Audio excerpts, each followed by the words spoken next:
ತಕ್ಷಣಕ್ಕೆ ಒಂದು 2-3 ರೀತಿಯಂತ ವಿಶ್ಲೇಷಣೆ ಶುರುವಾಗಿರುವಂಥದ್ದು. ಒಂದು, ಹಿಂದುತ್ವದ ನಾಯಕ ಅಂತ ಯತ್ನಾಳ್ ಹೇಳಿಕೊಂಡಿರುವಂತ ಕಾರಣಕ್ಕೆ ಅದು ಒಂದು ಬಿಜೆಪಿಗೆ ಸಮಸ್ಯೆ ಆಗಬಹುದೇನೋ ಅನ್ನೋದು. ಮತ್ತು ಲಿಂಗಾಯತ ಪಂಚಮಸಾಲಿ ಸಮುದಾಯ ಅವರು ಕೂಡ ಸರ್, ನೀವು ಭಾರಿ ಇತ್ತೀಚೆಗೆ ನೋಡಿದಿರಿ.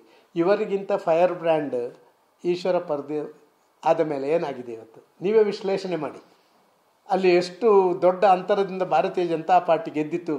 ಅವರು ಸ್ವಯಂ ರಣಾಂಗಣಕ್ಕೆ ಇಳಿದ ಮೇಲೆ ಕೂಡ ಭಾರತೀಯ ಜನತಾ ಪಾರ್ಟಿ ಯಾವುದೋ ನಾನೇ ಒಬ್ಬ ಸ್ವಯಂ ಬ್ರ್ಯಾಂಡ್ ಘೋಷಿತ ನಾಯಕ, ಖಲಿಸ್ತಾನ ಕಮಾಂಡೋ ನಾನು ಅಂತ ಹೇಳಿ ಯಾರು ಘೋಷಣೆ ಮಾಡಿಕೊಂಡು ಆ ಘೋಷಣೆಯ ಆಧಾರದಲ್ಲಿ ಪಕ್ಷಕ್ಕೆ ಏನು ಇದಾಗ್ತದೆ ಅಥವಾ ತೊಂದರೆ ಆಗ್ತದೆ ಅಂತ ಯಾರು ಹೊರಗೆ ವಿಶ್ಲೇಷಣೆ ಮಾಡಿದರೆ ಆ ವಿಶ್ಲೇಷಣೆ ಬಿಲ್ಕುಲ್ ಸರಿಯಲ್ಲ.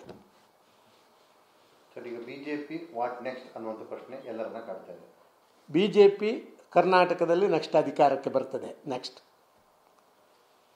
ಯತ್ನಾಳ್ ಅವರನ್ನು ಉಚ್ಚಾಟನೆ ಮಾಡಿರುವಂತದ್ದು ಒಂದು ಹಂತದಲ್ಲಿ ವಿಜೇಂದ್ರ ಅವರನ್ನ ರಾಜ್ಯಾಧ್ಯಕ್ಷರಾಗಿ ಮುಂದುವರಿಸೋದಕ್ಕೆ ಬೇಕಾದಂತ ಅಡೆತಡೆಗಳನ್ನ ನಿವಾರಣೆ ಮಾಡಿಕೊಂಡಂತ. ಸರ್, ಇದಕ್ಕೆ ಕೇಂದ್ರದವರಷ್ಟೇ ಉತ್ತರ ಕೊಡಬೇಕು.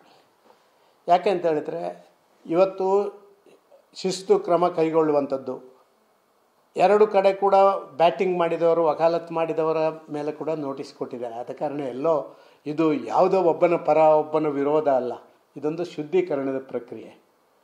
ಯಾವ ಕಡೆಯಲ್ಲಿದ್ದು ಕೂಡ ಅಶುದ್ಧಿ ಮಾಡಿದವರಿಗೆ ಸುಮ್ಮನೆ ಬಿಡಲ್ಲ ಅಂತ ಕೇಂದ್ರದವರು ತೋರಿಸಿಕೊಟ್ಟಿದ್ದಾರೆ. ನನಗಂತೂ ಸಂತೋಷ ಆಗಿದೆ. ಎಲ್ಲೋ ಒಂದು ಶುದ್ಧೀಕರಣದ ಪ್ರಕ್ರಿಯೆ ಪ್ರಾರಂಭ ಆಗಿದೆ. ಯಾರ ಮೇಲೆ ಆ ವ್ಯಕ್ತಿ ಆಧಾರಿತವಾಗಿ ನಾನು ಹೇಳ್ತಾ ಇಲ್ಲ, ಪಕ್ಷ ಆಧಾರಿತವಾಗಿ ನಾನು ಹೇಳ್ತಾ ಇದ್ದೀನಿ. ಸರ್, ಈಗ ಪಕ್ಷದ ವಿರೋಧವಾಗಿ ಯಡಿಯೂರಪ್ಪನವರ ವಿರುದ್ಧವಾಗಿ ವಿಜೇಂದ್ರ ವಿರುದ್ಧವಾಗಿ ಮಾತಾಡಿದವ್ರಿಗೆ ನೋಟಿಸ್ ಕೊಟ್ಟಿರೋದ್ರಲ್ಲಿ ಅರ್ಥ ಇದೆ. ಬಟ್ ನಾವು 2-3 ದಶಕದಿಂದ ಕೂಡ ಅವ್ರ ಜೊತೆ ಇದೀವಿ, ಪಕ್ಷದ ಸಂಘಟನೆ ಮಾಡಿದೀವಿ, ಕೆಲಸ ಮಾಡಿದೀವಿ ಅಂತ ಕಟ್ಟಾ ಸುಬ್ರಹ್ಮಣ್ಯ ನಾಯ್ಡು ಅವರು ಹೇಳ್ತಿದ್ದಾರೆ. ನಮ್ಗೆ ಯಾಕೆ ಶೋಕಾಸ್ ನೋಟಿಸು? ಪಕ್ಷದ ವಿರುದ್ಧ ಮಾತಾಡ್ತಾ ಇದ್ದಾರೆ, ಅದಕ್ಕೋಸ್ಕರ ನಾವು ಪಕ್ಷದ ಪರ ಮಾತಾಡ್ತಿದ್ದೀವಿ. ಸರ್, ಆ ಉತ್ತರ ಕೊಡ್ಲಿ ಅವರು, ಮೇಲಿನವರು ವಿಶ್ಲೇಷಣೆ ಮಾಡ್ತಾರೆ.